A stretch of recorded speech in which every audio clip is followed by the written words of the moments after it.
What's going on, guys, and welcome back to another episode of Career Mode. This is episode number 219. We start today's episode off by seeing that Nyland is going to join John Joanderson on loan at Watford because we don't need him. He's a third choice goalkeeper and that will just get us a bit more cashish on the wages. And also Sunderland have came back to us regarding Kevin Bartley, and we asked for £70 million and they're going to give us £69 million. Can you believe that? That is absolutely incredible, and I just couldn't turn it down. As much as I love Kevin Bartley and as confident as I am that he could reach 88, 89, £69 million for a backup centre-back. You just can't say no to that, can you? So Kevin Bartley is going to go to Sunderland for £69 million.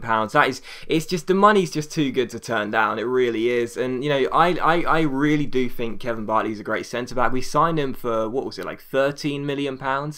But, you know, even though he's grown fantastically well, you can't say no to that deal, because at the end of the day, Eric Dier and Leao Gutierrez are our centre-back partnership, and that will never change, you know, not until Dier starts decreasing when he hits his 30s. I've still got 2 or 3 years left in him. So, you know, for him to just be waiting on the bench, it seems like a waste of talent. We may as well cash in on him for £69 million. You can't really say fairer than that, really. That's an incredible deal for us, to be honest. Amazing profit. But anyway, following that, we put in a couple of bids for some reserve players, just because if we're going to get all this money, we may as well spend it. And of course, we will look to replace Kevin Bartley for a centre-back on the bench, and Ninkov of Stoke looks like the one we will be replacing him with. Possibly Lichnowsky, the Chilean here that plays for Arsenal. He's always getting into the Arsenal side, and I know some people do like to use him on career mode, but I've never really tried it myself, so I might have a look at him, because apparently he does grow quite nicely, but I'm not sure what overall he is. But also Spain have came into us and said, will you manage our nation? So at the moment it's between Spain and Portugal, and also a transfer came in for Ezekiel, and we just said to Monaco, give us a load of money and you can take him, otherwise don't bother, because he is of course our main striker, and I don't see them matching £65 million, but I didn't see Sunderland giving us £69 million for Bartley, so I guess you never know, really. But there you go. As you can see here, Monaco said no, that was not a real surprise. But the players, Sinclair, Fofana, those centre-backs, Sunderland want £3.7 million for Sinclair, Chelsea want £5.5 million for Fofana, Melander's coming back from injury. I don't know how good those players are, because my scouts are currently busy and they're not able to get a scout report in the moment, so I don't know how good they are. But there's confirmation. Bartley's gone to Sunderland for £69 million. We'll see 58.5 for that. And that, in my opinion, is just an unbelievable sale. Now, I know a lot of people who watch my Hertha Berlin career mode will be saying, well, remember what happened with Lasogga? And I do remember what happened with Lasogga. But to be honest, I think the deal's fine. I really do. I don't think we're going to miss him like we would have missed Lasogga, you know. But anyway, Liverpool say they want £3 million for Howell. So we just say, yeah, we'll take him, because he looks like a decent 21-year-old left midfielder. And also Arsenal have accepted a straight bid of £7 million for Lichnowsky. Now, as I said, this guy usually gets into the Arsenal side. I know quite a few people like to use him on career mode, but I don't know how good he is, so I'm not sure if £7 million is a good deal or not. We'll have to wait and see. But I also decided to go ahead and buy a scout as well, not a youth scout, but a global transfer network scout. The reason being is because all my scouts were busy and they're really poor anyway, so I thought I'd buy a decent scout just so we can get some quick reports. And I also bought a random cheap one as well for 42 grand. You know, it's not too much money, it's a few £1 million, but because we just got £69 million for Bartley, I'm pretty sure we can cope with that loss. And also Sinclair, Sunderland said they wanted £3.7 million. We said he'll give you £2.3 million, and we'll wait and see what they say. And also we went in search of a new striker as well, and look at this guy, Oscar Polo of Sevilla, apparently 85 rated at just 21 years old, although when you go into his main stats it says 83 overall, so I guess he's 83. 5-star weak foot, 5-star skills, 21 years old, Colombian striker, has potential to be special. Notification, I'm sorry, but this guy looks like the one. He really does. You know, we've been signing strikers who are real players, to be honest, and although we've been using Anderson Rodriguez a little bit, there hasn't really been any player I found using a global transfer network or just doing searches myself that looks like they could be a great regen or a great new gen for the future that could hit 90s. You know, because a lot of people, you know, prefer the fake players, obviously, but finally, like as though I found one. Oscar Polo of Sevilla. We go ahead and offer Sevilla a transfer and wait and see what they say, because I do know some people still wanted me to buy a new striker, despite the fact Ezekiel is really good and Danny Ings is a great backup striker. But there you go. We take on Aston Villa here for the first game of today's episode, the first and only game of today's episode, actually, here at the Den.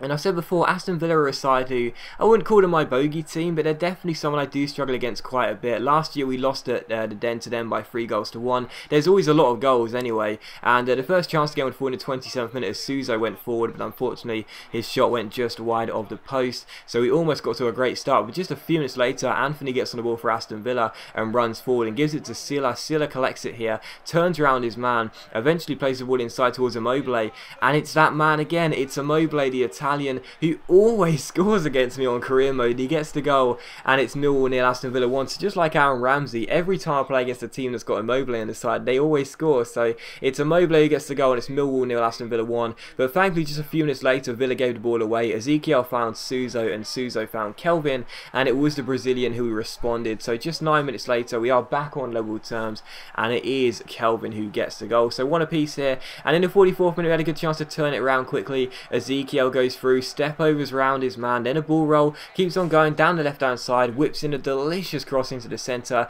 Suso wins the header and makes it Millwall 2, Aston Villa 1. So Suso gets the goal. We're in front here just before half time, and that is absolutely fantastic. So I really didn't want to go into to half time behind, and in just 5 minutes we turned it around and we're now in front. And directly from kickoff, Aston Villa give the ball away. Ezekiel shuts the man down, back heels it towards Kelvin, who got our first goal. He plays it back out wide towards our striker Ezekiel, and how about this?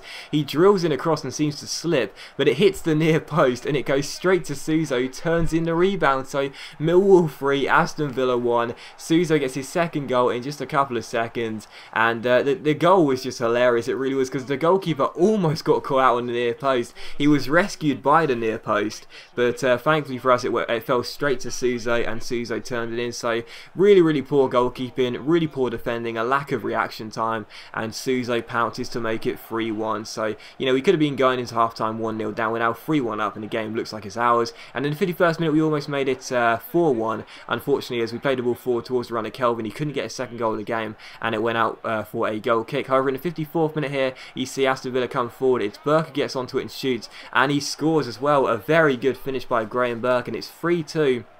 And possibly Aston Villa get themselves back in the game. And in the 64th minute here, you see the link-up play. Burke goes forward one-on-one, and the referee gives a penalty. So Aston Villa with a chance to equalise from the spot, because Liali allegedly fouled, was it Burke running through there? I'm pretty sure it was. And yeah, as you can see, it was a really debatable decision, but as you can see, it was the right decision. Liali went through the back of the striker, and that is why the referee gave a penalty. So what a chance for Immobile to get his second goal of the game from the spot. It's Italy against Italy, Immobile against Liali, Aston Villa against Millwall, and unfortunately it is Immobile who gets the goal. He puts the ball down the centre, Liali dives to his left, and it is Millwall 3, Aston Villa 3. So Villa come back from 2 goals down to equalise, and that is just really poor defending by me. There's no excuses for that, there really isn't. And in the 68th minute here, you see Scott Truth get on the ball, volleys it forward towards the run of Ezekiel. Ezekiel turns his blinkers on, goes down the right hand side, crosses the ball in, picks out Suso, and Suso gets his hat-trick to make it Millwall 4, Aston Villa 3, and thankfully,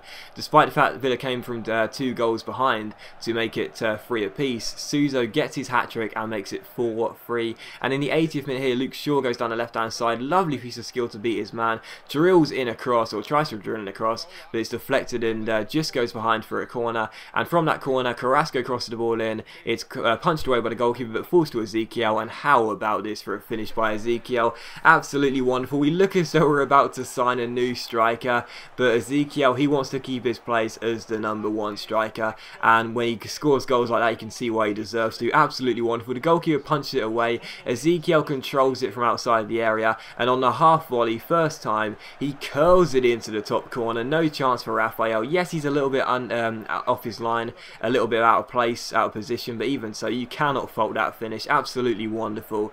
And it is Millwall 5, Aston Villa 3. So a fantastic goal by Ezekiel. Raphael's beaten for the 5th time, and you know, for Villa to come to the Den and score 3 goals, you'd say that's really good, but the fact that they'd conceded 5 shows just how amazing we are when it comes down to going forward. But Aston Villa did almost get themselves a goal back there. I'm not sure who was at the shot, but it was well saved by Liali. And from that we broke. Luke Shaw went down the left-hand side, and the powerful left-back offloads it to Ezekiel, who gives it to Glenn Robinson. Robinson gives it to Suso. Suso on a hat-trick. Sorry, who's already got his hat-trick even. He's on 4 goals now.